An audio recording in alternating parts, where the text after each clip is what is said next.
Hello bon de gens, j'espère que vous allez bien. On se retrouve aujourd'hui pour un nouvel épisode de l'Instant Sugoi sur Leader Phoenix. Aux commandes comme d'habitude, Mikasa 237 pour vous servir. Si vous êtes un grand fan de la chaîne, il y a de grandes chances que vous ayez déjà entendu parler du terme otaku.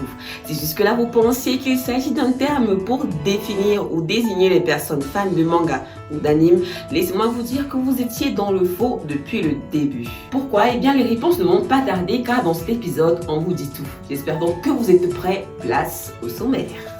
Aujourd'hui, on vous propose d'entrer dans les travers de l'otakisme avec une définition claire du célèbre terme. En faisant un retour sur les origines de cette expression, on vous donne les raisons pour lesquelles elle n'a pratiquement jamais été utilisée en connaissance de cause dans les pays occidentaux. Pour finir, on reviendra sur l'impact de cet univers en Afrique et comment ce phénomène se développe au Cameroun en particulier. L'Instant Sugoi Otaku d'Afrique, Otaku du Cameroun, c'est maintenant sur Leader Phoenix. Let's go!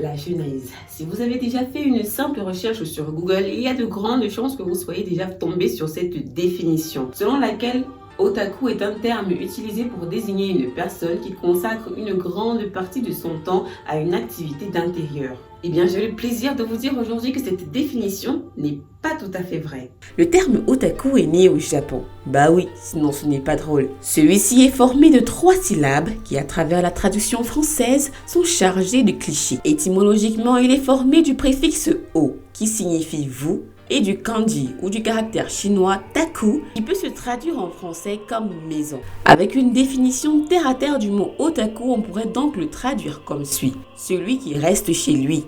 Si cette traduction a fini par se mondialiser avec le temps, celle-ci reste pourtant fausse dans le pays où le mot a été créé. En effet, grâce à une recherche menée sur la population du pays du soleil levant, on constate que la manière dont ces derniers voient le terme otaku n'est pas tout à fait celle que l'on connaît tous. Vous constaterez donc que la plupart des habitants ont une manière bien différente de voir la chose. En gros, au Japon, la plupart des habitants japonais pensent qu'un otaku ou une otaku est une personne particulièrement passionnée par une activité précise.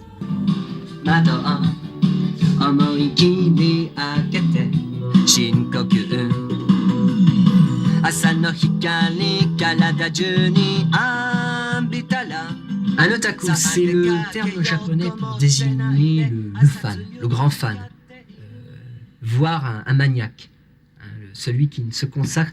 En fait, otaku, c'est surtout pour désigner celui qui ne se consacre qu'à sa passion. En réalité, le terme otaku a été conçu au Japon pour désigner le grand fan, voire le maniaque. La définition française du kanji chinois maison est donc souvent erronée car en réalité, les syllabes taku, interprétées ici comme maison, peuvent être remplacées par zone de confort, activité adulée ou encore passion. Un recensement de la société DIP a cherché à savoir quelle définition les Japonais donnaient au célèbre terme.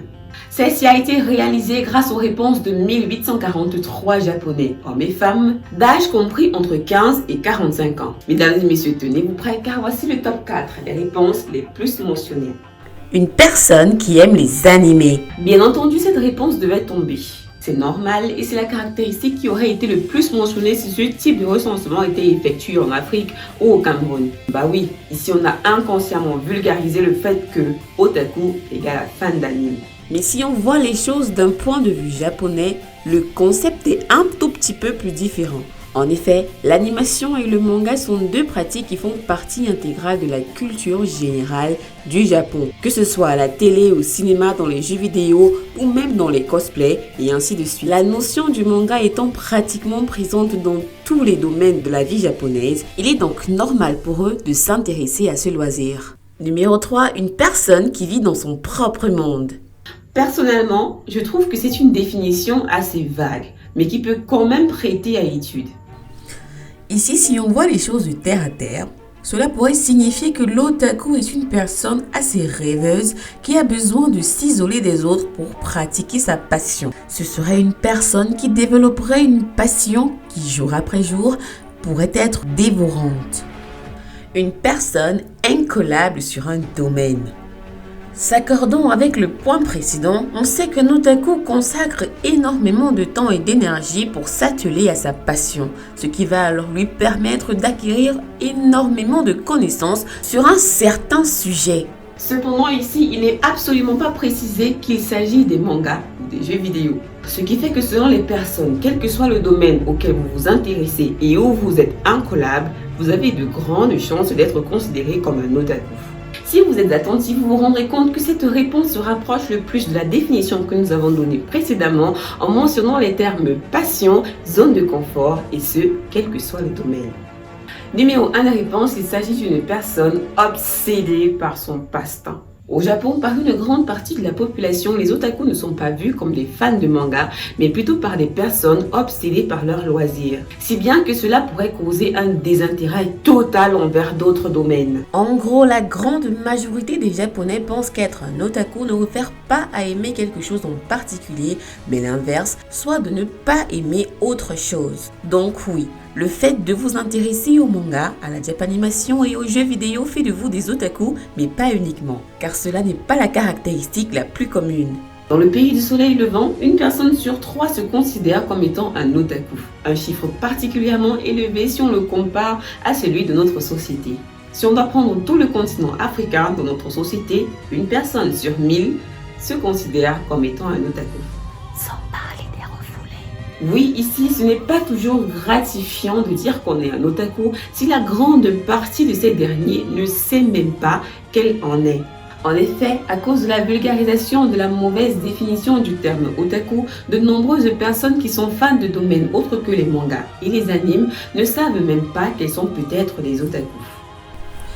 On dit souvent que les otaku sont renfermés sur eux et n'ont pas d'amis. Cela est simplement faux, bien au contraire. L'otakisme est une passion qui rapproche et qui arrive à briser les barrières. On se comprend mieux, on communique mieux, que ce soit sur les réseaux sociaux, sur les forums ou dans la vraie vie. En développant cette passion, vous rencontrerez aussi des personnes qui la partagent comme vous. Et c'est ce qui est déjà arrivé à la plupart des personnes qui regardent cette chaîne en ce moment. Rappel, une liste de types d'otaku a été effectuée par la même société et a révélé les différents types d'otaku présents au Japon. Et dans cette liste, les otaku fans d'anime viennent seulement en 10e position. Sans vous dérouler le classement tout entier, il est important ici de mentionner que la première place de cette liste revient aux otaku fans de train. Et oui, au Japon, tous les petits bambins rêvent d'être conducteurs de train.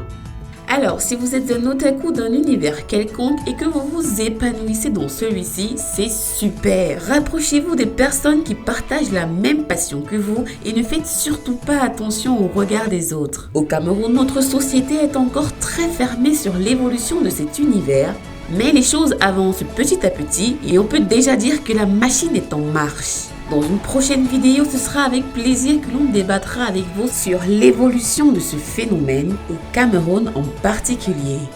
Pour ma part, je suis ravie d'être passionnée et je ne sais pas ce que ma vie aurait été si je n'avais pas découvert cet univers. J'espère que de votre côté c'est aussi le cas et encore plus après avoir vu cette vidéo. Désormais, lorsque vous verrez quelqu'un assez réticent vis-à-vis de ce terme, vous saurez quoi lui répondre. Allez, l'instant Sugoi c'est terminé pour aujourd'hui. Rejoignez-nous sur Facebook pour ne rien manquer de nos activités et sur la chaîne Sugoi YouTube pour nos rediffusions.